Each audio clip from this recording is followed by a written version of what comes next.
Hello guys, आज मैं आपको कुछ ऐसी बातें बताना चाहता हूँ जो शायद हम सबके दिल के बहुत करीब हैं, मगर कभी कोई इसका जिक्र नहीं करता या शायद जान के भी अनजान रहते हैं।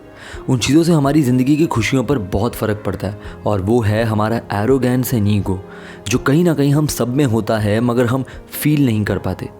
किसी के पास सब होने का घमंड है तो किसी के पास कुछ ना होने का दुख। कोई ज़िंदगी से खुश है तो कोई उतना ही दुखी। छोटी छोटी बातों पर नाराज़ हो जाना, किसी से हमसे बात नहीं हो पा रही है या किसी ने हमें इग्नोर कर दिया है उस पर सैड हो जाना, बहुत छोटी छोटी बातें हैं मगर इसका असर हमारी माइंड एंड सोशल लाइफ पर बहुत ज़्यादा पड़ता है। घमंड रखना कि हमारे पास सब कुछ है या किसी के साथ खुद से बात शुरू ना करना, इन चीज़ों से हमें लगता है हमारा मोराल बढ़ रहा है या सेल्फ़ रिस्पेक्ट बढ़ जाती है। तो मेरे ख्याल से ये सोच ही गलत है। हमें सेल्फ़ रिस्पेक्ट के साथ साथ ये भी ध्यान रखना चाहिए कि लोग हमारी रिस्पेक्ट भी करते हैं या नहीं। और वो कैसे होगा? आपने सुना ही होगा, give respect and take respect वाला फंडा। किसी से खुद से बात करके हम छोटे नहीं हो जाते बल्कि मैच्योर कहलाते हैं।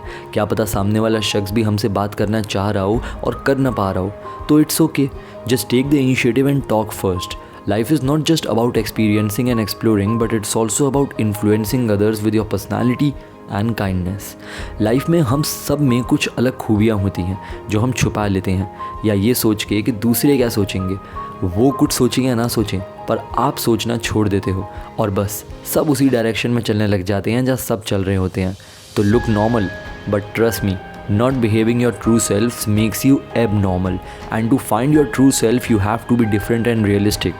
जो दिल में आता है वो कह डालो, बात की फ़िक्र मत करो। किसी से नाराज़गी है तो मिटा डालो, क्या पता कल हो ना हो। किसी से इश्क है तो बयां कर दो बिना डरे कि वो हाँ करेंगे या नहीं। ज़िंदगी को खुल के बिना डरे जीना ही तो ज़िंदगी है।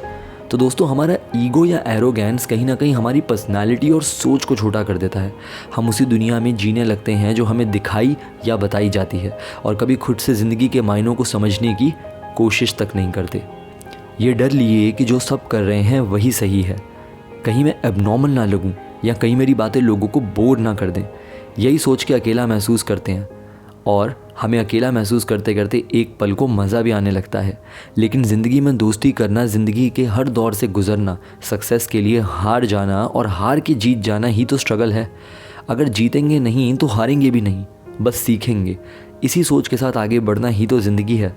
आज इस घड़ी में आके ये बात जान ली कि जो पल है बस यही है।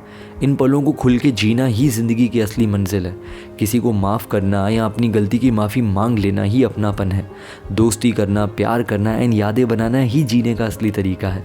दुखी हम सब कहीं ना कहीं किसी न किसी चीज़ को लेके होते हैं, पर अगर उस दुख को ज़िंदगी के हर मोड़ पर साथ लेके चलेंगे तो गाइस, ज़िंदगी की इस ट्रेन में दुखों का भार संभालना ही मुश्किल हो जाएगा। Life is just about leaving the sad moments behind and keeping the good moments ahead with us, because that is what life is all about.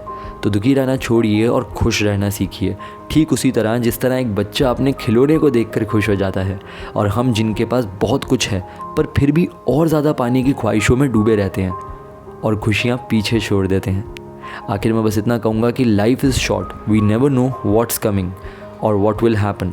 Let it come, stay strong, don't worry and enjoy the present. Leave your future to your future and do your best in the present, क्योंकि दोस्तों यही जीने का असली तरीका है। Thank you so much.